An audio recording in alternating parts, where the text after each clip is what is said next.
Good evening. Welcome back to the Coast to Coast podcast. This is episode 40, I believe. I think it's episode 40. Took a week off here, but we're back as usual, joined by Eric and cousin Phil. And here we go. This is the Coast to Coast podcast.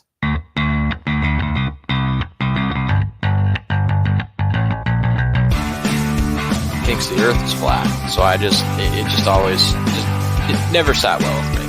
Do you want a company that refuses to use your call box? Or have to be patient. I don't understand why Chelsea gave him the tax so quickly. You want to know who's the cheap shot spread? Christian Laettner. You want to know who everybody talks about? Christian Laettner. You want to know who's one of the best basketball players ever in college? Christian Laettner.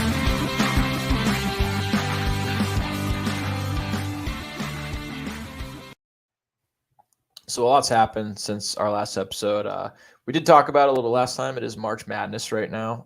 I just want to lead off the show with if anyone, bet their mortgage on the Mount, I apologize. I think at the time it was a good bet. We almost had that game. And you know what? I promise Dan Engelstad's going to have that team back. Mount St. Mary's basketball. They'll be in the tournament again. They're going to be dangerous. You owe me Watch and out. my friends money. Yeah, you owe me money too. Philip Marty, actually texted me earlier. Big Mama is not happy. Did he do it? Yeah, of course. We I were think firing away. I think this is the second time I've misled Marty, but I did have him back. I told him to. It's told him terrible at the when start. your parlay gets killed before any of the other games are played. Yeah, that's the worst. I told him at the start of the NFL playoffs. I even devoted like a whole segment of a show to it. I said the Bucks, they're getting 11-1 to win the Super Bowl. And if anyone placed that bet, like, look, you would have made a lot of money. Great odds. And then lost it all during March Madness. I mean, that would have been a tough. I hope you're not betting the same on that.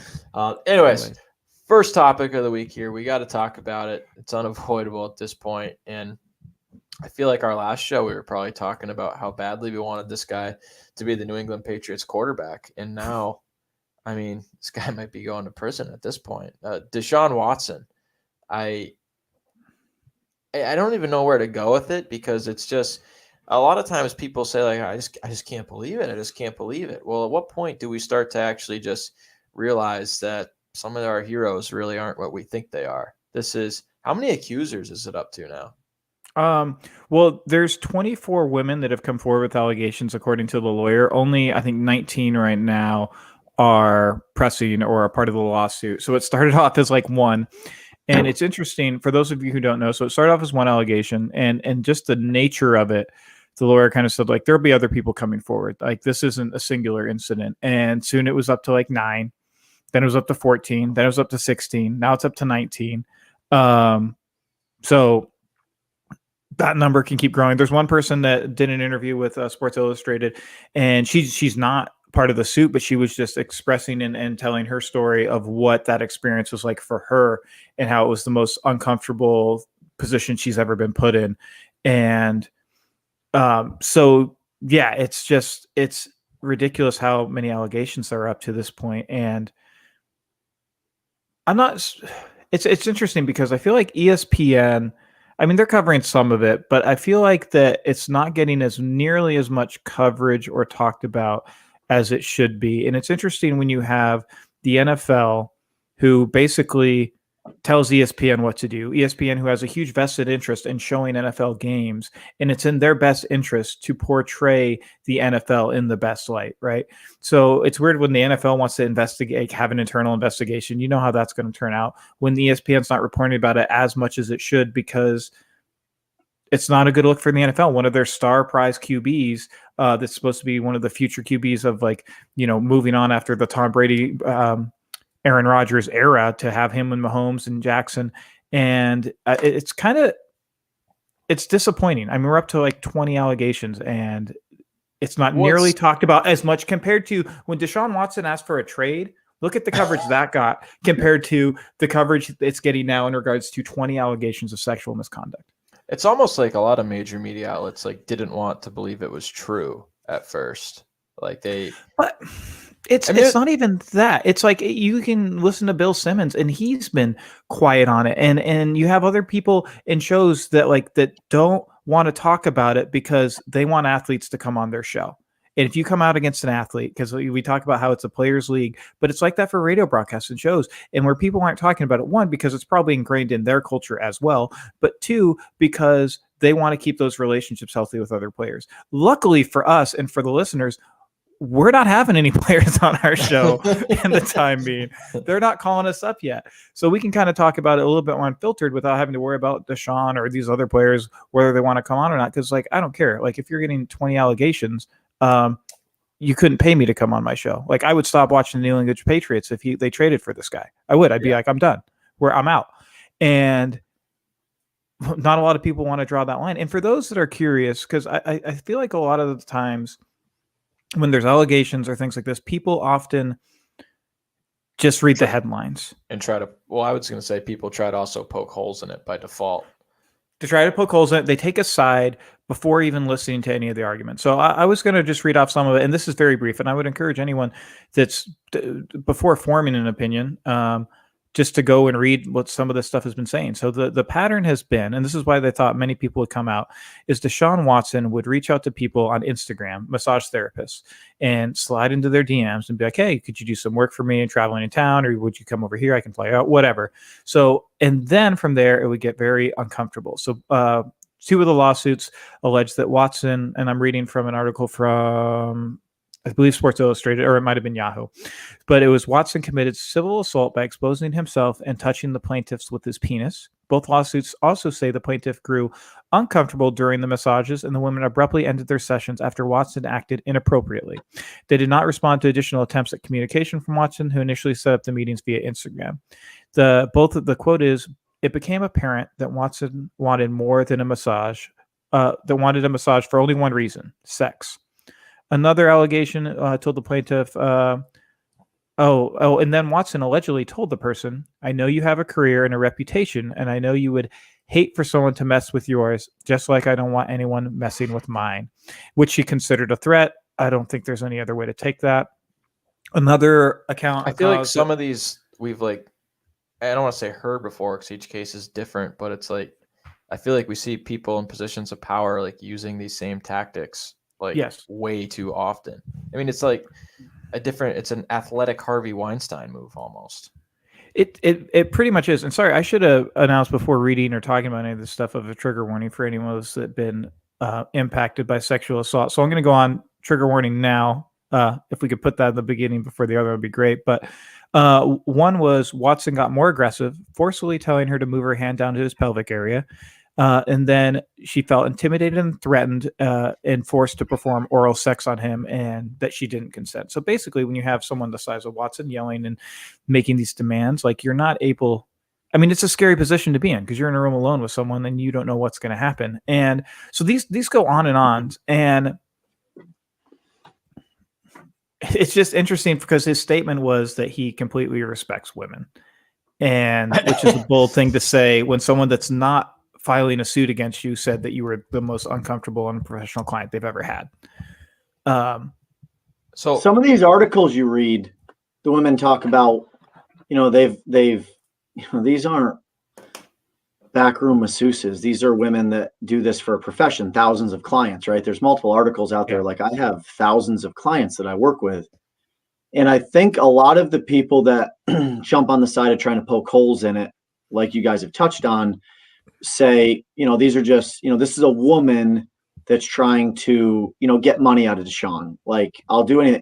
When you get to, like you said, 24 and 19 that are trying to charge him with it, there's not that big of a conspiracy theory out there. There can't be 19 masseuses that know each other that have worked on Deshaun Watson to say, hey, let's go after this guy for all he's worth. I mean, this is a legitimate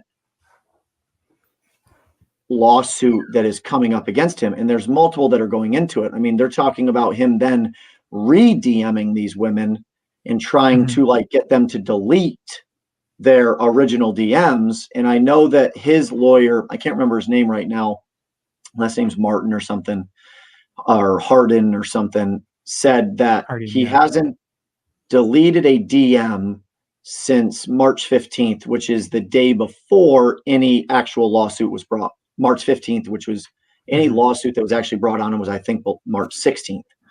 But you're talking about, dozens of women literally having the same complaint, I guess, like use loosely. Same pattern, right? same allegations, everything, right? I want to pause right there because, like, I don't like to give credence or things to like these things. The people that are automatically going and discrediting these women, like, one, I doubt that they've read their stories, right? Two, and I would say that, like, if you're one of those people that immediately is discrediting or saying that it's for money or things like that, like, I would re-examine, like, maybe just think about, why is that the first thing that I am thinking of when these women are coming out? Was that what you thought when Bill? Because they're probably the same people that said the same thing about Bill Cosby, same thing about Harvey Weinstein, and there's a pattern there. And at once, I think if that's you, if that's your initial response, you have to ask yourself, why is that there?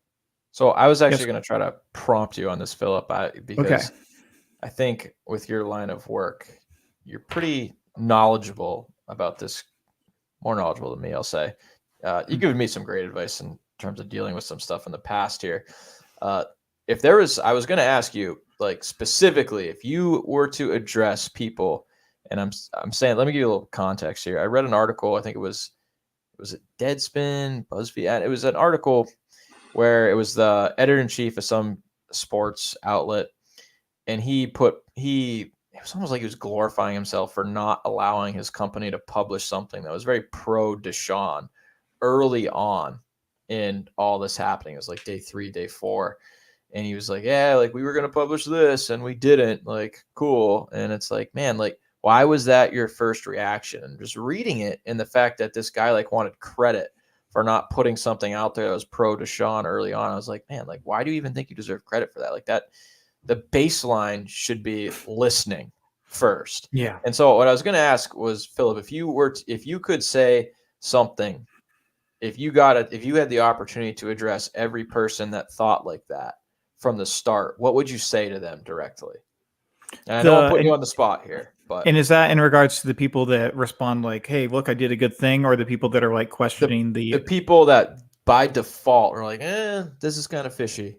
Like, yeah, right away. Yeah. Like, everything's fishy right away with these people. It's weird, but I would really encourage people to educate themselves on what women go through in the workplace. Like, if you're a woman that's been in these situations, like a lot of people have, I think it's like 1 in 3 have been a victim of sexual assault or harassment. Like, this is, for a lot of women, familiar territory. And when you have to understand that when you are coming forward with these accusations, like, you are putting yourself in the line, because this is what happens to all the women that come forward, all of them.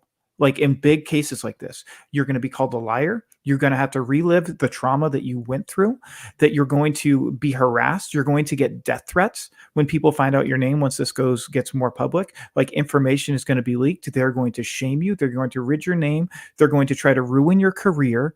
And if it's a lie, you could go to jail. Like, if you make false accusations, you can go to jail. You can get, like, sued. You can have prosecutions. So you're saying that 24 women, all these women in all these cases that have come before them, whether it's Weinstein, whether it's Bill Cosby, that they're willing to risk all of that for a little bit of money.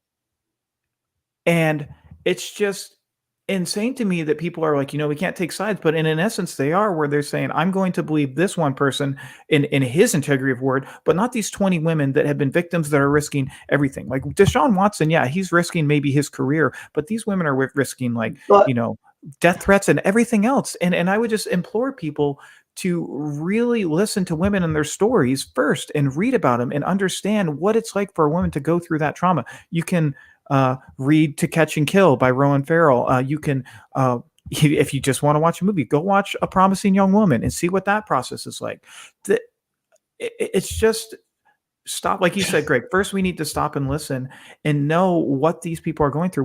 Read a book on sexual trauma and what that's like for victims. Like, I would implore you, I would encourage you, read that and understand, and whether or not you think they're telling the truth or not, like get an understanding of what it's like to be a survivor of sexual assault. Because I would bet that the majority of these people that are saying these things have never been a victim of it.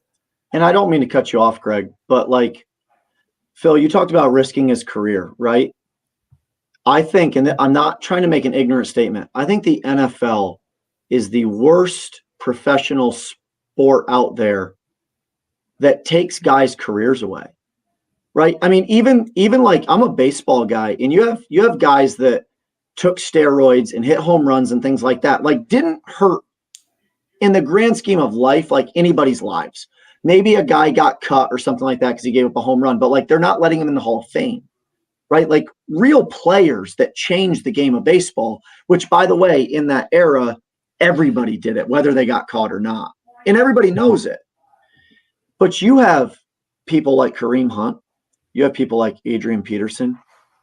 You have people like Tyreek Hill who are loved and signed $1 million contracts after having proof of assault, battery, things like that against their own children. Yeah. And Adrian Peterson? Adrian Peterson. I mean, Adrian Peterson had a room in his house nicknamed the Whooping Room. Whooping correct. Room? Spelled like whooping. I don't know, but like we're talking about the NFL. Like these women are going up against the biggest sports entity in America. And I would say it's trying to spread across the world, obviously, with some of the things they're doing. I understand soccer, is the most watched sport in the world. But I would say football probably is the most not here in America. Indulged sport that has the most pull. And these women are going up against it. Yeah. And you have, I mean, the NFL, like Adrian Peterson never should have played another game. Kareem Hunt never should have played another game. Tyreek Hill never should have played another game. I have 2.5-year-old sons that speak what they see. And that would be like Austin or Jackson being caught, videoed or audioed saying, "Daddy hits me. I'm scared of daddy," which are sentences they could form if that's what they thought, which is why you have to be so careful of what you say around children, right? As far as cursing and things like that. Like children that age, like Tyreek Hill's son, did not know what he was saying or did not know that it was going to cause trouble. He knew what he was saying, but he didn't know that it was going to cause trouble. He just knew something bad happened to him and he knew the person that did it. So women, it is much easier for me to sit here and say, but speak up and speak up against anybody, whether it's a small American business, whether it's the NFL. You are heroes. You are people that move this country forward, because this has happened like all the other negative things that happen in this country. This type of thing has happened for decades, if not centuries. And for women like this to stand, like we're not saying two women that work in the same masseuse company, and the same massage company, whatever you want to say. We're saying dozens of women throughout the country have come out with allegations against this guy. They're with proof, with the same type of this dude should never play another down in the NFL. Yeah. You want to know what's going to happen, Greg? I'm afraid of what's going to happen. He's going to play again. He's going to be suspended. He's going to pay a lot of money. And he's going to have a year suspension, a 2-year suspension. And there's going to be some team out there that has no quarterback, but has a pretty good team. And they're going to sign him for way less than what he's valued as a football player. And he's going to play again if he's convicted, which he should be. And that is the worst part about the NFL. For as much as we love it, we love the NFL, right? It's what you do all day and night on Sunday. You watch the NFL. Yet if you see and you go back and you look, like the NBA doesn't have these issues. Major League Baseball doesn't have these issues. Like it doesn't happen. Yes, do they have issues? Absolutely. But not in the This keeps happening in the NFL. It's the same thing that happens. Assault one way or the other continues to happen, and these guys continue to play. And until nobody's ever going to not watch football, but until that happens and ratings start going down because these guys are playing, like nothing's going to change. But doesn't that, I mean, part of it, I mean, I agree with what you're saying. And I think like there's probably 28 NFL owners that don't care about any of these allegations. They're like looking forward to maybe when they can sign them on the cheap because of it. Because they probably have allegations of their own that they've swept under the rug. But true, doesn't part of that fall on us as viewers, right? Because we keep watching the product that they keep putting out. Sure. And what does it mean for us? I would encourage many people to, if you can, write to Roger Goodell, write to the NFL, write to the Texans, write to the team, write to your team. Okay, send emails. Say we don't want this guy. We will lose you. Like that's what I'm saying right now. If the Patriots sign Deshaun Watson, I'm done. I'm no longer a fan. I'm no longer watching their games. I'm no longer flying out to go to their games. I'm no longer buying their jerseys or equipment. We were also complaining about the kicker they drafted for having I think it was the 3%ers symbol or something. Is he still on their team? No. They cut him. Okay, good. But you're people did speak percentage. You're such a small percent that's because of you go and look it up. You read about it. You do your homework, essentially. This is why the NFL has been able to get away with this for so long. Because there's so many people that are fans that don't care. Yes. And we should, because of so many of that put this spin on it. And how many people buy Tyreek Hill jerseys? 2 million. A million, right? Like everybody in Kansas City, if it's not a Mahomes jersey, it's a Tyreek Hill jersey, right? People are burning jerseys when players sign with different teams. They should be burning Tyreek Hill jerseys. That's what like people burned Carson Wentz's jersey for being a bad quarterback. But people buy Tyreek Hill jerseys and Kareem Hunt's bad human. Well, like you have people and you're right, but it's never going to happen. And so these women are always going to be up against the gun. And women, speak up, because Eric, I'm going to push back a little bit there, because that it's a massive double standard that we put when we acknowledge, because I agree with you. There's not enough players or people, fans like us, that watch it, that are speaking up on behalf of women. And then we tell these women who have gone through trauma to relive it when we don't address the main problem, and that's men.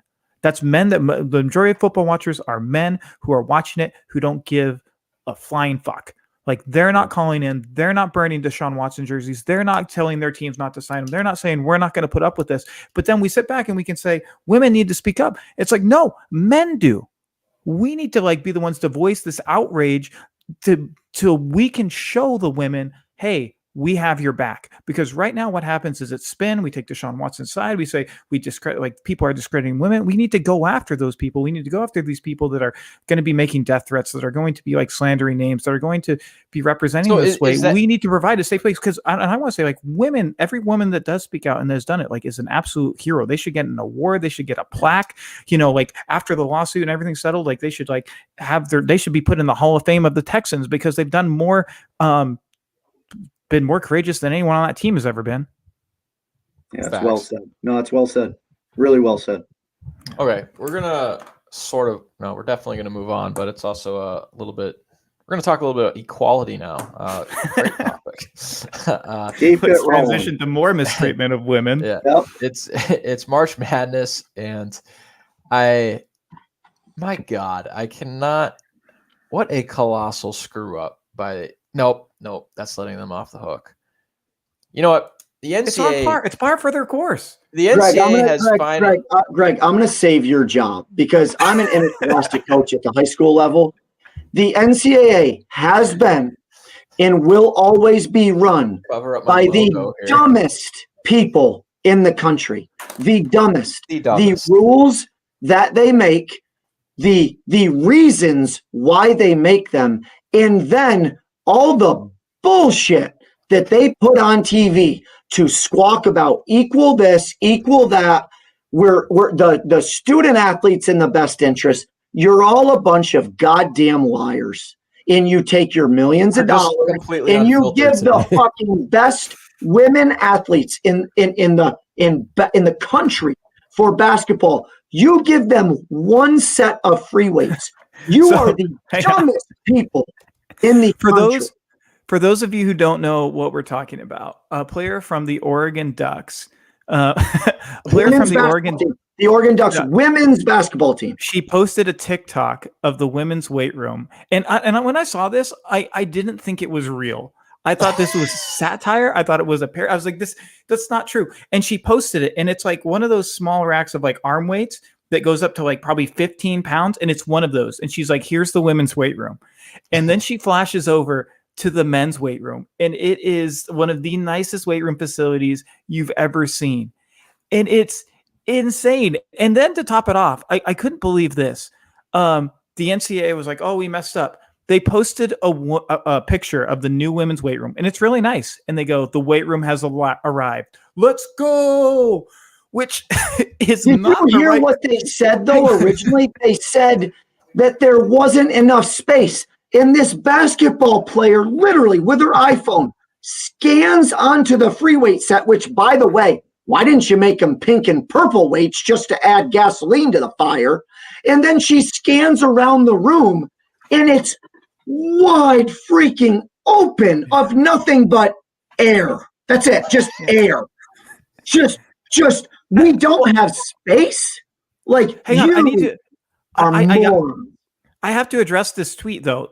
Let's go. Like, we have to address the proper term to when you can use "let's go," and it's not after you've horribly, epically failed. Greg, could you imagine? Like, you forget your anniversary with Lauren, and she's pissed, and the next day you bring her flowers, and you're like, "Let's go!" Like, that's no the next anniversary.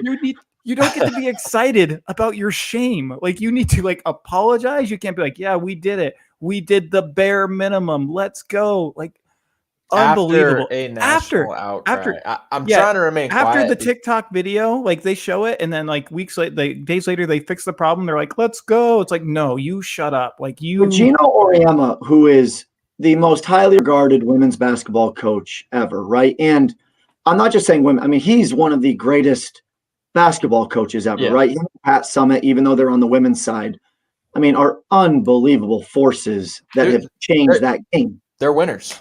Right.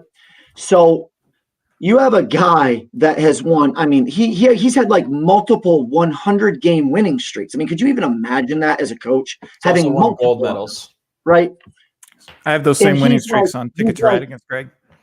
Like he literally, he's on national TV. He's like, this isn't new. I mean, this is coming from the best women's sports team probably of history of women's sports in the NCAA, right? Yep. And he's like, what are you guys talking about? Like, this is nothing new. Do you know how long it took me at UConn to change the way UConn looked at our women's basketball team? And they're the best program on the UConn campus in any sport, male, female, without a doubt, the best sport. And he's just talking hey, yeah, take a peek at what we've gone through. And this guy's coached for 30, 40 years. Yeah. So you've got the guy in women's basketball, now that Pat Summitt has obviously passed on and everything, the guy that has changed women's basketball in the country. And he's like, this is nothing new. This is what I expect, to be honest with you. And it's just such a shame.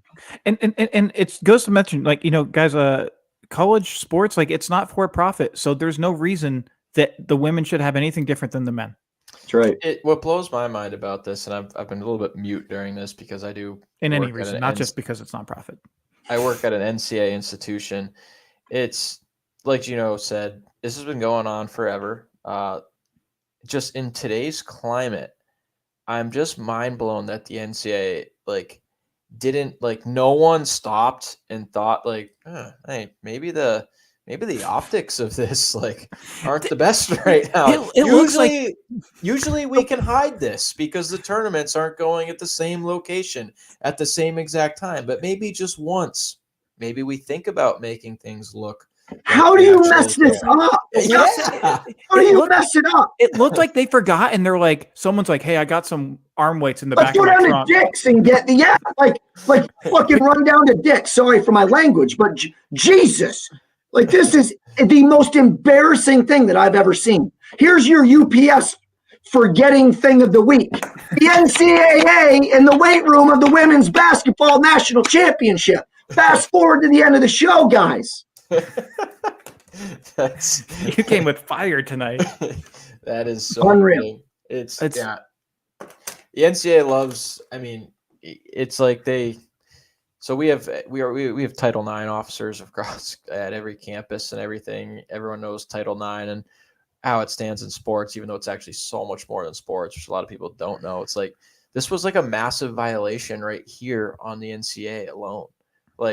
they constantly preach like equal opportunity, all this, and it's just. Do you think anyone will be fired? No. Yeah, the intern that put the weights in there. The intern that went to Dick's and or pulled him out of the trunk of his car that he's like, I was gonna take these to Goodwill, but we can use them here. Is this the is person this that tweeted "Let's go"? I don't like. What is that? Let's go. Just unbelievable. I didn't see the tweet. I'm so glad you brought that up. It's amazing. It's amazing. They're just like, the weight room has arrived. Explanation. It's like, that's not when you say it, man. That's not. It's the Elite Eight. A little late. Little late to the party. There's only 8 teams left. Yeah. It's just amazing. It's part of me is glad that the hypocrisy of the NCAA is finally being laid so bare, and it just doesn't get any more obvious with those pictures, the hypocrites. And I think I said it a couple episodes ago. If I didn't, we have fans at March Madness events on the men's side that are allowed. Meanwhile, Division II national championships are getting canceled for safety. Division III national championships are getting canceled for safety.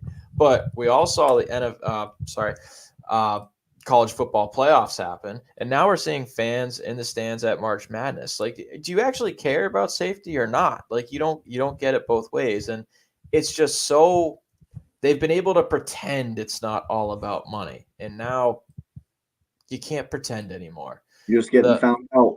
The tournament that brought in the money had a 5-star weight room. The tournament that just what it is doesn't bring as much ad revenue. They still bring money. The women's games still bring money. It does. The games are on ESPN and everything. But the games wouldn't be on ESPN if people weren't watching them. Like, the women's basketball team is still generating revenue, a lot more than for a Goodwill set of weights. Correct. And that's why when I mentioned the profit thing, it wasn't in regards to that women need to make profits to have the same things as men. That's not what I meant. What I meant was that if you think about it on the context of not the business side, if that's what you want to argue, but this is college. This is college sports. When you go to a college and you get an education, you're like, oh, I'm playing for this team in your college. You shouldn't be looking out for the profit. You should be looking out for your students, for your players, and you should be giving them all the equal opportunity, because that's what colleges and college organizations are supposed to do. So when you get to this tournament, you can't say that it's not about money, because when you do that, like, it just blows my mind that the NCAA gets away with this stuff.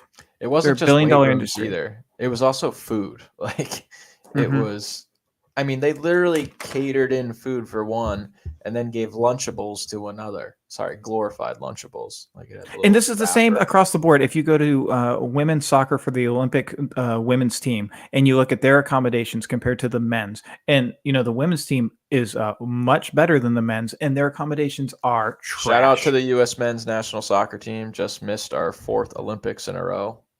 Go team. Not happy about that. That'll be a short episode whenever you do the soccer on. That's a short episode. I have a lot to say about that. I have a lot to say about our U.S. national team, but we will save that for the next soccer podcast. All right, we're about to wrap it up. Before we move on, the NCAA are morons. Just so everybody, if you did not get what I was referring to earlier, they're morons. Look it up in the dictionary, and their name will be directly under the word moron. Go on. On that note, obviously, we've already given a UPS Award of the Week to the NCAA. Hang on, I have another award winner. I was hoping to get out of this, but here you go, Philip. And you can check the tape, but I'm pretty sure this person last time said, I promise you will have it by the next show. Welcome, Greg, our 3-time award winner, UPS award. Yeah, he got a candle. There is no mic in front of Eric. Greg has talked about sending it. I don't even know. I mean, Greg, you're playing like James Harden in the 4th quarter of a Game 7. What is going on? Like, I started to check to make sure I sent my right address. I was like, did I just the address? Like, why? Defend yourself. What's going on here? Look, work is busy lately. Oh, this is weird. Wow. Phil, do you work? Do you work for a living? I work for. I sometimes. Yeah. Me too. Well, I know he's going to say next. Well, my season's getting going. Well, my season's getting going. My season's getting going. My fiance just moved in. How long does it take to mail out? To mail out 5 minutes. It takes 5 minutes. That's just how busy I'm blaming it on Lauren. He's like blaming on. Let's go. Blame it on Lauren. Just amazing. That's what I'm gonna do when Eric finally gets it. Let's go. I'm gonna celebrate wildly. Exactly. Yeah. Send a text. I'm not even gonna use it when it gets here. I'm gonna put it right here, and I'm not going to use it. That should be the when you have it in the box and you're sending it. So like take a picture of it and tweet it with "Let's go" and be like, no, you don't get to. Like you're a month late. You're 2 months late. Oh. All right. Well, a couple reminders here. Hopefully, we didn't Apple even get to my lukewarm NBA takes. We'll get that next Sunday. So we're going to return regularly on Sundays. Again, that'll be Sunday, probably right around 9:00 Eastern time. Just a reminder, we are on Apple, assuming they didn't listen to today's unfiltered episode. Apple Podcasts, Spotify Podcasts, really wherever you can get your podcasts. We're on there. Be sure to subscribe to our Patreon. Follow us on Instagram. We're also on TikTok now. Yes, Philip? I was going to say I have a trivia question before you wanted to end the show. One trivia question. Oh, this is the first time on the other side of trivia. Fire away. Well, there was one other time, but it didn't go. Okay, let me think of how I'm going to phrase this, though. Okay. Is this a real trivia question? Like, yeah, it is. It is. So it have to do with Seattle? Yes. Okay. What quarterback was signed to be the Seahawks starting QB, signed a big deal, but then lost the starting job to Russell Wilson? Oh, all right. Flynn. There you go. Let's go. 1 for 1. One time being in the viewer spot for trivia. One correct answer. Oh, no. I like being 1,000. Follow up. What's Matt Flynn's record for most touchdowns in a game? Ooh, 5. No, it's 4. Incorrect. I believe it is 6. He actually holds the most touchdowns in Green Bay, I believe, with 6. They signed him that off season because he had 3 huge games. Yeah, I was believing he had a game against the Patriots, and I think he had 6 touchdowns against the Lions. I do believe. This is all off the top of my head, so I could be wrong, but I'm pretty sure. Oh man, disclaimer award. I'm sticking. I'm 1 for 1. I got Matt Flynn right. Were you gonna get that, Eric? I feel pretty good about getting that. Anything to do with Seattle, I don't get. Football. Matt Flynn. It's in Seattle. All right. Yeah. Well, 6 touchdowns, 480 yards. That's pretty good. Does he still have a job? I mean, he probably has a job, but probably not as a quarterback. Yeah. All right. Be sure to subscribe, leave a review. Apple, or I guess we're on Stitcher too, Spotify, wherever you get your podcast. Be sure to give us a listen, give us a review, and that's our show. Thanks for listening.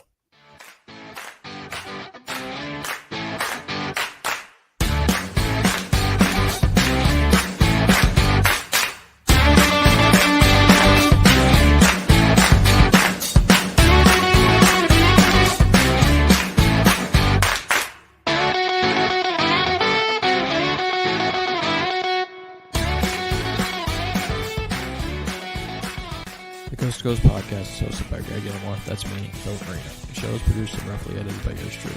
Feedback, you can always reach us via email at talkcoasttocoastpodcast@gmail.com. Again, that's talkcoasttocoastpodcast@gmail.com. Thanks for listening.